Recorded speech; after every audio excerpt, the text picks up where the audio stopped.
Et bonjour, vous êtes bien sur Crazy Sport, la chaîne de Kazo et Raziel, ici Kazo.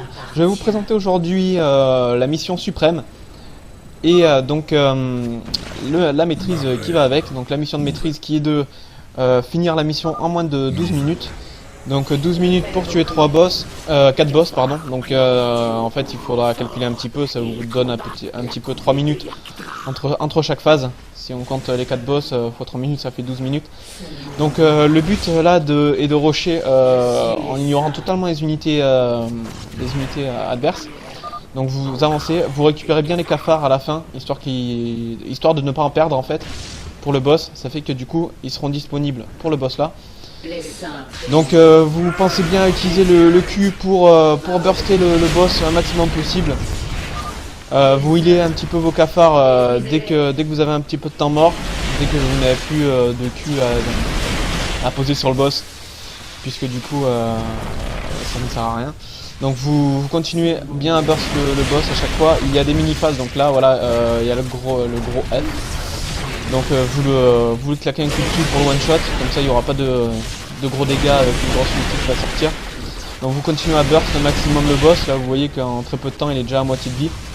Et si possible vous claquez des W sur les gros tas d'œufs en essayant d'en avoir le plus possible. Donc là il y a un gros, hop, voilà, le cul dessus.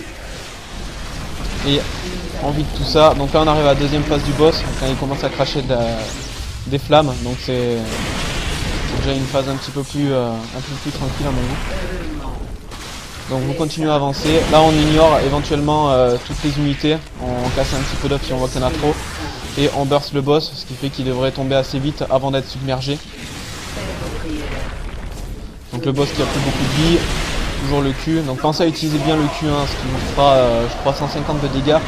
Plus votre attaque de base fera plus de dégâts, mais vous perdrez un petit peu de portée. Donc bon, c'est pas catastrophique la portée, étant donné que vu que vous claquez le Q, vous êtes au corps à corps.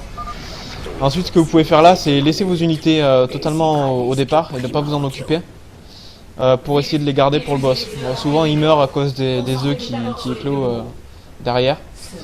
Mais donc vous continuez. Donc en fait entre chaque phase de boss, ce qu'il va falloir c'est utiliser votre W un max possible aux endroits les plus stratégiques, comme là par exemple, hop, pour vider le plus d'unités possible histoire de prendre le moins de plus.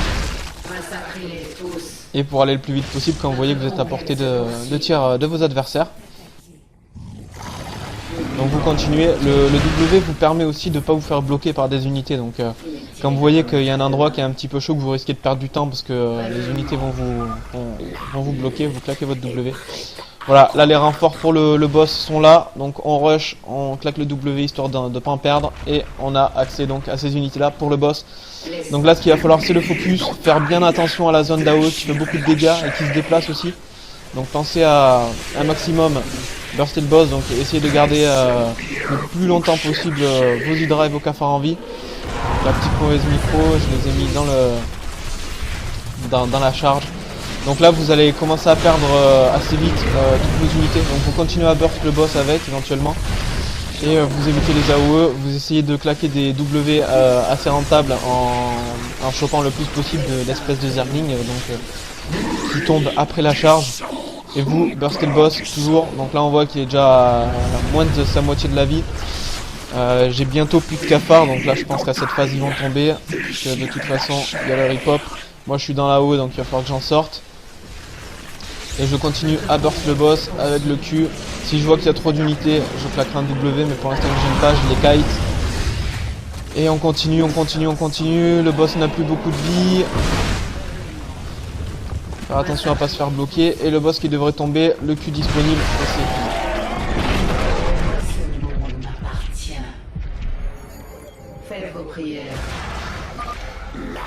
Donc phase de rush, voilà, là on a les unités au départ. Donc on peut les laisser là, sur place. Ce que je vais faire. Car de toute façon si elles vous suivent, elles vont mourir. Puisqu'on va devoir traverser des champs d'espèces de chancres. Donc laissez-les au départ. Et vous rushez un maximum possible avec le W toujours.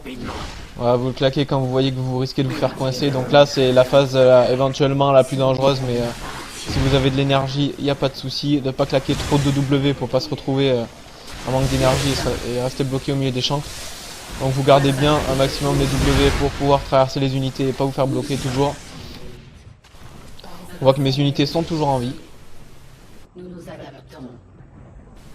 Donc on continue, et j'arrive au boss, et donc j'aurai mes unités, mais de toute façon dans ce fight là, c'est assez délicat de pouvoir les utiliser, donc vous allez voir que là je vais toutes les perdre.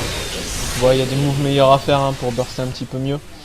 Là j'ai fait mourir d'ailleurs parce que j'étais bloqué, j'ai claqué mon W pour m'empêcher du boss, du coup j'avais plus rien.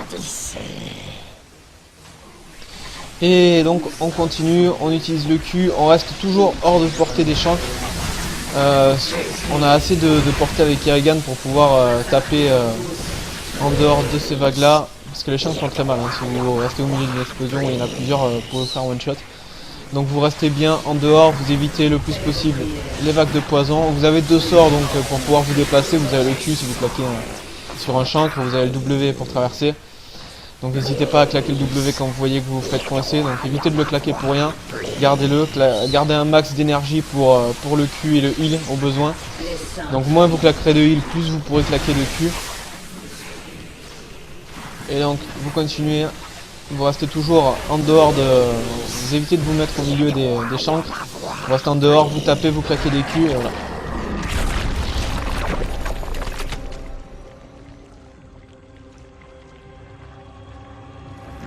Ensuite on attend et c'est le 4e boss. Donc le 4e boss, vous le burstez le plus possible d'entrée. Vous faites attention à ce que vous ne prenez pas trop de tentacules en même temps. Là pour l'instant j'ai été chanceux sur les 2 premières, les 3 premières. Celle-là va faire un petit peu de dégâts. Mais c'est pas grave, en fait il faut burster le boss pour arriver le plus vite possible à la phase 2 de ce boss. Une fois que vous arrivez à la phase 2 c'est assez simple. Le boss fera beaucoup de dégâts mais ce serait que de la haut, donc assez simple à éviter. Les tentacules ne vous poseront plus de problème. Donc voilà, vous burstez, là on va bientôt passer à la phase 2. Donc la phase 2 vous la voyez hein, visuellement, vous allez voir que le boss se relève légèrement de sa position. Et vous continuez toujours le Q un max possible, évitez un petit peu les tentacules, ça vous évitera de claquer des heals pour rien. Et faire plus de Q possible. Donc là le boss, ça y est passé en phase 2, il claque les éclairs, alors évitez déjà sa zone, il fera de gros dégâts. Et évitez aussi les toutes petites zones où il y a une sorte d'électricité au sol, qui fait aussi pas mal de dégâts. Donc voilà, vous évitez, vous regardez le timing, vous voyez que je suis à 10 minutes 15. Vous avez largement le temps de finir ce boss avant les 12 minutes.